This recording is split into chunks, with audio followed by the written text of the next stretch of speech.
Bom, galera, nós estamos a 2 dias de um dos dias mais importantes da história do nosso país e eu não posso deixar de compartilhar algo com você aqui neste canal, na esperança de que essa palavra ela possa te orientar, te direcionar e levar você a tomar a melhor decisão, pensando na sua família, pensando na sua vida e também na sua pátria. Você não pode se esquecer que a sua decisão envolve muito mais do que um desejo pessoal seu.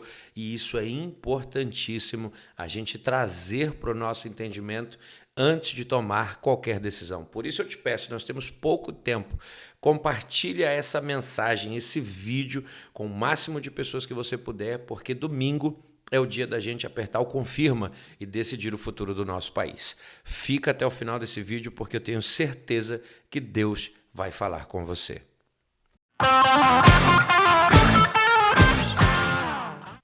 Se tem uma coisa que muita gente se esquece, é que mesmo tendo um chamado para uma vida celestial e eterna, nós estamos nesse momento vivendo aqui na Terra e nós temos essa cidadania terrena direcionada por Deus, apontada por Cristo e é evidente que nós temos que ter uma vida aqui de acordo com a Escritura para que essa vida seja aprovada pelo Senhor e nós vamos ver a palavra de Deus mostrar para a gente que a cidadania terrena ela é importante e considerada por vários trechos da passagem bíblica da Escritura Sagrada para que possam direcionar a gente para a vontade de Deus. Olhando Mateus 22, 21, a gente vai ver uma questão no ar, aonde Jesus e os discípulos estão ali conversando sobre o tributo, sobre o imposto que tem que dar a César, e Jesus responde que o que é de César tem que ser dado a César e o que é de Deus tem que ser dado a Deus. Nesse momento, Jesus não anula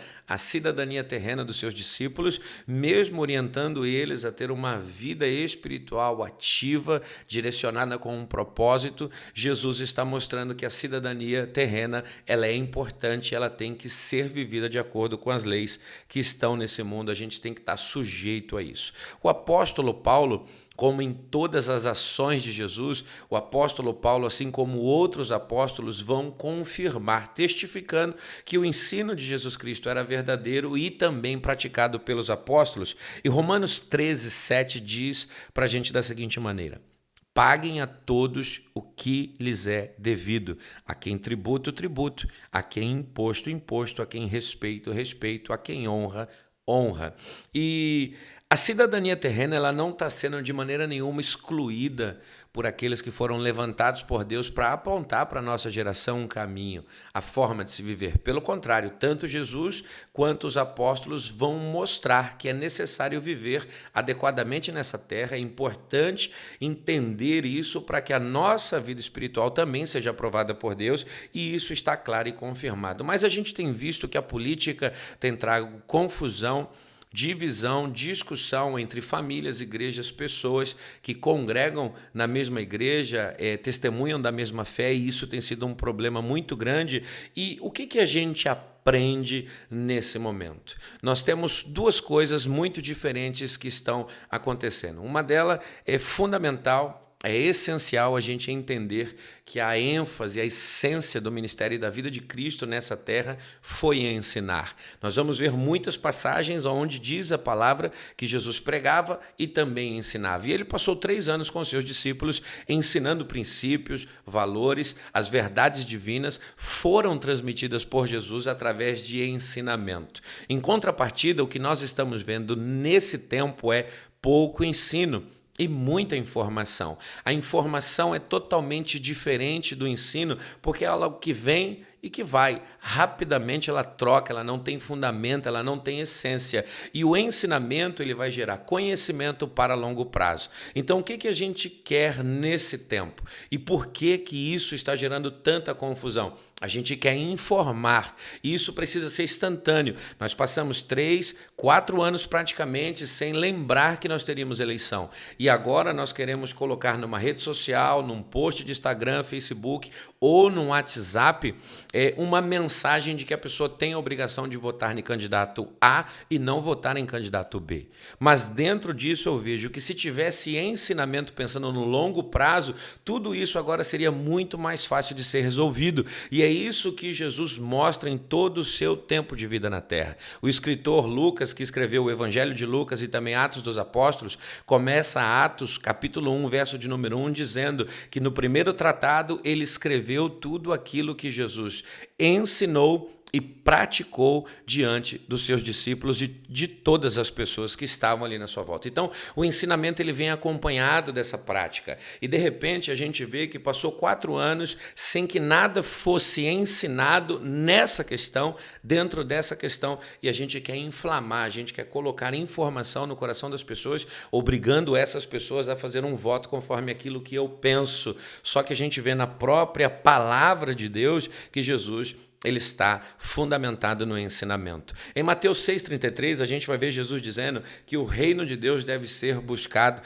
na sua prioridade. Busque o reino de Deus e a sua justiça acima de todas as coisas, em primeiro lugar. Só que quando Jesus diz em primeiro lugar, ele não está dizendo que o cristão que vive na terra tem que ser um crente bitolado, cabeça fechada, que tudo agora é espiritual e essa vida na terra não é importante. Mas Jesus está criando uma escala de valor, mostrando que o reino é importante, é a prioridade da nossa vida, mas nós vamos ter coisas que são sequenciais a isso. E uma delas é a nossa vida terrena, a nossa cidadania terrena. O mesmo Evangelho, capítulo 6, vai mostrar que do 25 até o 32, Jesus está dizendo de comida, de vestimento, de preocupações, então questões psicológicas, sentimentais, estão sendo colocadas diante de Jesus Cristo e ele está mostrando, tem tudo isso para a gente pensar. O reino está acima de todas essas coisas, porém você não deve esquecer delas. Isso é ensinamento. Isso é a transmissão de conhecimento pensando no longo prazo para que essas pessoas pudessem estar garantidas, através desse conhecimento, a tomar as atitudes e agir da maneira corretamente lá na frente. E isso vai se refletir na vida dos discípulos quando eles estão em Cesareia de Filipe e Jesus chama eles para si e faz uma pergunta para eles e diz assim: o que os outros estão dizendo que eu sou? Os outros são pessoas que não comem, não dormem, não andam no barco, não viajam, não vê Jesus curando, não vê Jesus libertando todos os dias, todos os milagres estão diante dos seus olhos e essas pessoas têm um testemunho. Uns dizem que tu é Elias, outros dizem que tu és Jeremias, outros ainda mais dizem que tu é algum dos profetas. Olha só que coisa, essas pessoas não têm conhecimento, não têm ensinamento, essas pessoas têm informação. A mensagem está percorrendo, mas eles não estão fundamentados no ensino.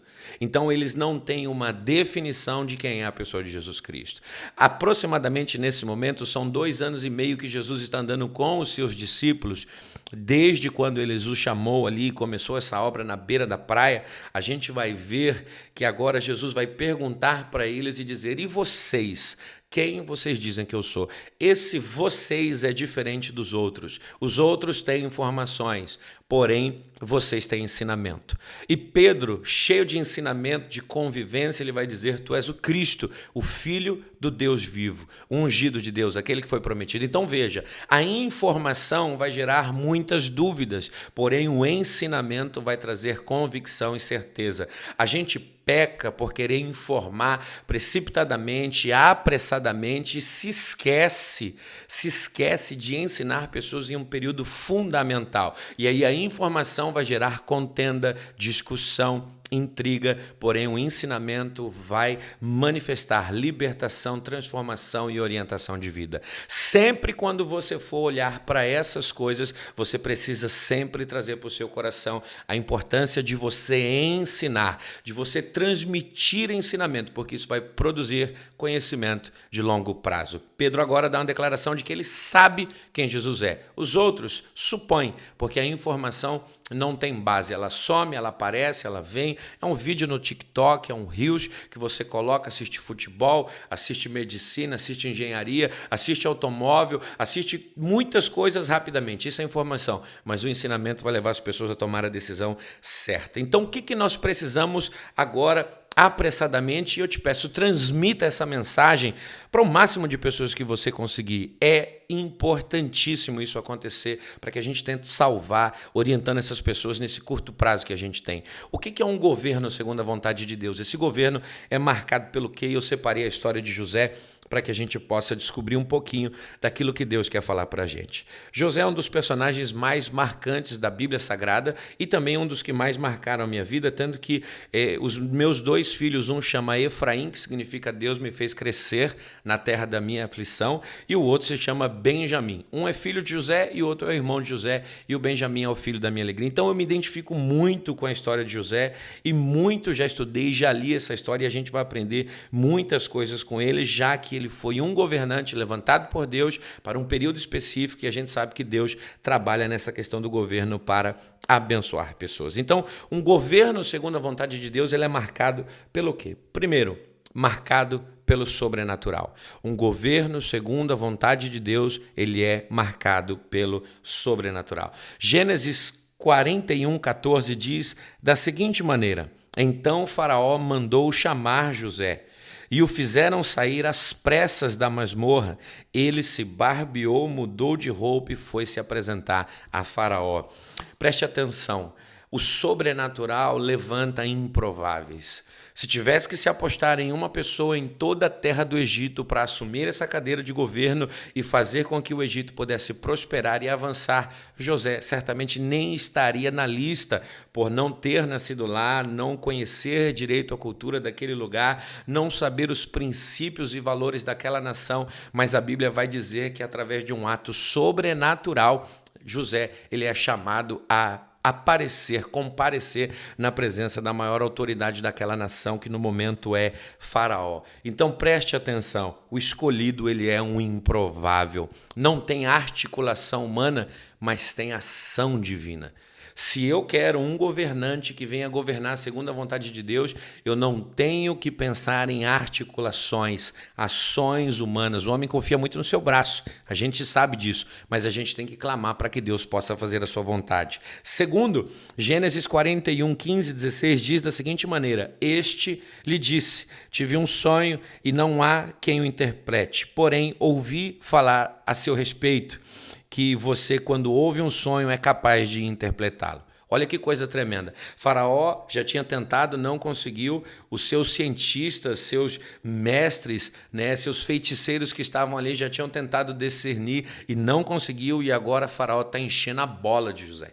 Está colocando José lá em cima. O orgulho de um homem pode ser tocado nesse momento e ele pode fazer aquilo que ele quiser. Faraó está dizendo: eu sei que você pode realizar aquilo que eu quero saber. Você tem uma informação para me dar. E muita gente nesse momento vai se encher de orgulho e dizer: eu posso mesmo, eu faço, eu aconteço, eu já fiz antes, eu posso fazer de novo. Mas olha só que coisa, um governo marcado pela vontade de Deus é um governante que não confia em si mesmo, mas faz de Deus a sua força. O verso 16 diz: José respondeu, isso não está em mim, mas Deus dará a resposta favorável a Faraó.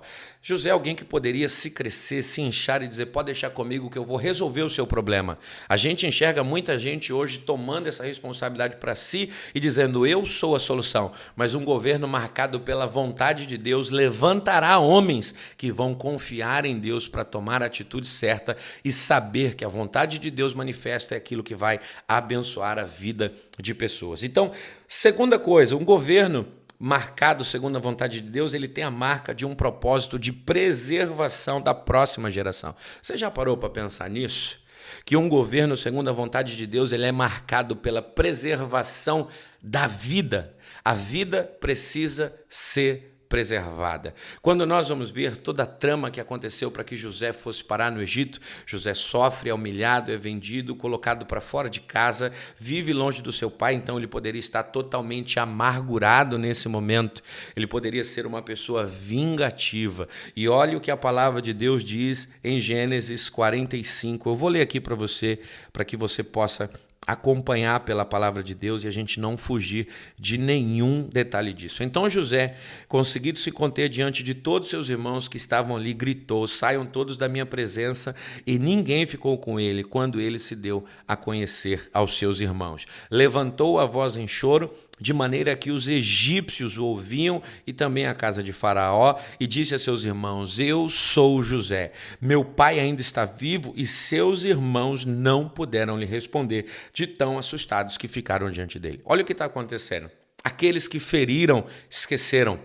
Porém, aquele que foi ferido até agora tem lembranças. Os irmãos de José não conseguem identificar quem ele é, mas quando José bateu o olho nos seus irmãos, ele conseguiu identificar cada um deles. E a Bíblia está dizendo que quando José se revela, esses homens não conseguem ali por medo nem mesmo respondê-lo. E esse medo tem dois sentidos. Primeiro, o medo de que José agora ele pode carregar a mágoa dentro de si e decidir punir os seus irmãos. Segundo, o medo porque José é uma pessoa que acima dele só tem Faraó e ele organizou o Egito de tal maneira que Faraó jamais se colocaria contra qualquer decisão que ele viesse tomar em relação aos seus irmãos. Se ele quisesse punir, ele puniria. Se ele quisesse condenar, ele condenaria. Se ele quisesse tirar a vida, ele tiraria. Lembrando que seus irmãos, quando colocaram ele para longe, colocaram ele, a sua vida em risco, e ele poderia pagar na mesma moeda. Mas olha só que coisa que está acontecendo. A Bíblia diz que aqueles que fizeram mal estão assustados e com medo. E José disse a seus irmãos: cheguem para perto de mim. E eles chegaram: eu sou José, vocês me venderam para o Egito, mas não fiquem tristes nem irritados contra vocês mesmos por terem me vendido para cá, porque foi para preservação da vida que Deus me enviou diante de vocês. Olha que coisa interessante. Um governo segundo a vontade de Deus é um governo marcado por pessoas que pensam na vida. José consegue entender que a vida é algo precioso aos olhos de Deus. Me perdoe se isso vai contra os seus princípios, mas eu não posso abrir mão dos meus valores. Eu não posso apoiar uma pauta de um aborto. Eu não posso apoiar uma pauta de uma legalização das drogas. Eu não posso apoiar uma pauta de ideologias, independente de quais elas sejam, mas que venham impedir a manifestação, a preservação da vida. São muitas as pautas que estão nesse momento por pessoas que não se importam com a próxima geração. E José está dizendo, e ele entendeu: eu poderia fazer aquilo que eu quisesse, mas eu compreendi que a próxima geração, a nossa geração, a geração que há de vir depois de nós, ela é importantíssima para Deus, e a gente precisa ter uma vida na terra que proporciona vida para a próxima geração. O meu governante, ele precisa ser escolhido dentro desse princípio. A vida precisa ser um valor inegociável, não pode ser trocado por nenhuma outra coisa. Mas o meu governante, ele precisa valorizar a vida. Quando José podia ali naquele momento tirar a vida dos seus irmãos e condená-los, e isso seria ao olho do homem justo, a Bíblia vai dizer que ele entende que o Senhor da vida é Deus, e para guardar a vida daqueles homens, daquela família e da próxima geração, Deus mandou com que José fosse na frente. Então, esse governo precisa ser marcado pelo propósito de preservação da próxima geração. Terceiro, para a gente encerrar, e eu espero que esse vídeo não tenha ficado muito longo, mas é importante você assistir essa mensagem por completa, e eu repito, mande ela para outras pessoas. Esse governo ele é marcado por sabedoria e generosidade. Gênesis 47, 23 e 25 vai mostrar para a gente a seguinte questão. Olha só. 23 e 25. Então José disse a todo o povo: eis que hoje comprei a terra de vocês e dei toda essa terra para Faraó. Aqui estão sementes para que vocês semeiem a terra. Das colheitas vocês darão a quinta parte a Faraó, e as outras 4 partes serão de vocês para semear no campo, servir de alimento a vocês, aos que estão em sua casa, e também para alimentar os seus filhos. E a resposta foi essa. Eles disseram a José: o Senhor salvou a nossa vida. Entenda, José agiu com sabedoria e num momento, numa fase da história que a morte poderia reinar sobre aquela nação e a vida de todas aquelas pessoas vir a perecer, ele agiu com sabedoria e preservou a vida, preservou a história do Egito, preservou a sua família e uma próxima geração que viria após esse povo. Mas olha só, em todo o tempo e em toda a história, nós vamos ver que Faraó é o único homem da história que é governante de uma nação e que toda a nação pertence a ele. Ele não é só o rei, aquele que está sentado no trono, ele não é só um presidente, mas ele é o proprietário. Terra, animais, colheitas e também a vida das pessoas se tornou tudo de Faraó. E quem fez isso foi José. Sem contenda, sem intriga, sem prejudicar, sem tirar a vida de ninguém. A Bíblia está dizendo que José faz tudo isso e entrega tudo a Faraó. E isso mostra a sabedoria que estava sobre a vida de José ao administrar todas essas coisas. Um homem levantado por Deus não vai administrar as coisas através de coligações maquiavélicas. Pelo contrário, ele vai fazer isso pela sabedoria que Deus proporciona a ele. Mas presta atenção, mesmo com todo o poder na mão, esse homem ele tem que ser generoso. Tudo pertencia a Faraó. Então as sementes que estavam sendo entregue na mão dos egípcios, ela estava sendo entregue na mão de escravos que não tinham ali nenhuma outra obrigação a não ser plantar para satisfazer a corte, satisfazer o palácio, o faraó. Mas olha o que José está fazendo. Vocês vão plantar e vão colher 100. E você vai dividir em 5 partes e apenas uma é de Faraó. As outras 4 são para vocês se manterem, viverem, alimentarem os seus filhos e crescerem o quanto aquilo que vocês puderem. Um reino, pela vontade de Deus, ela é marcada pela generosidade. É o reino que dá a condição de você crescer o quanto você puder. Você vai colher. Eu não vou mandar na sua administração. Você colhe, você planta, você come, você gasta da maneira que você fizer. Faraó, mesmo sendo dono de tudo, ele não manda naquilo que pertence às pessoas e dá liberdade para que essas pessoas possam administrar suas vidas, para que elas possam ter sustância, para que elas possam suprir as suas necessidades e principalmente abençoar a sua casa e os seus filhos. Tudo isso é marcado no governo de José e a gente vê que sabedoria e generosidade não falta a ele. Mas nós vamos olhar para a vida de José e a gente vai ver que José foi uma pessoa bem sucedida na casa do seu pai. A gente vai ver que mesmo passando por toda a infelicidade da escravidão, da venda, José é bem sucedido na casa de Potifar.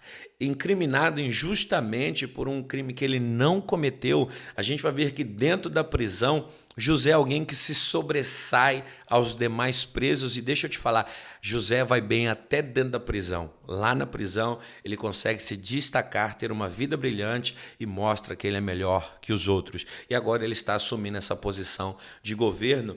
E para que isso entre no seu coração, quando você for escolher um candidato, olhe para trás da vida do seu escolhido e veja o que ele fez, se aonde ele colocou a mão deu certo, se o que ele se propôs a fazer ele começou e terminou, se tudo aquilo que ele fez em todo o tempo da sua vida serviu para a glória de Deus e ele foi abençoado por Deus em todas as coisas. Quando a gente olha a vida de José, José não é alguém que deu certo porque agora Faraó deu uma oportunidade a ele. José é alguém que deu certo a vida inteira.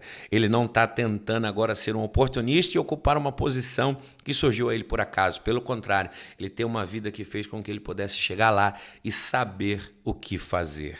Eu tenho a minha escolha, eu sou cristão. Existem valores para mim que são inegociáveis. Eu prefiro antes obedecer a Deus do que os homens, mas a escolha é sua. E eu não estou aqui trazendo para você o nome de um candidato, mas eu estou trazendo para você a luz da palavra. E se nem mesmo a luz da palavra for capaz de iluminar algumas áreas da sua vida, é melhor você considerar a sua declaração de fé e ver se realmente você é esse cristão, essa pessoa que diz crer em Jesus, mas que apoia causas, pautas, valores que Deus não está presente nelas e, pior ainda, Deus considera essas coisas abomináveis aos seus olhos. Que domingo você possa fazer a melhor escolha possível, que você possa colocar Deus acima de todas as coisas, que você possa pensar na sua família, que você possa pensar na nação brasileira e que principalmente, assim como José, você possa ser alguém que pensa na preservação da vida. Que Deus te abençoe, que Deus te fortaleça e a gente se vê aqui nesse canal. Fique na paz.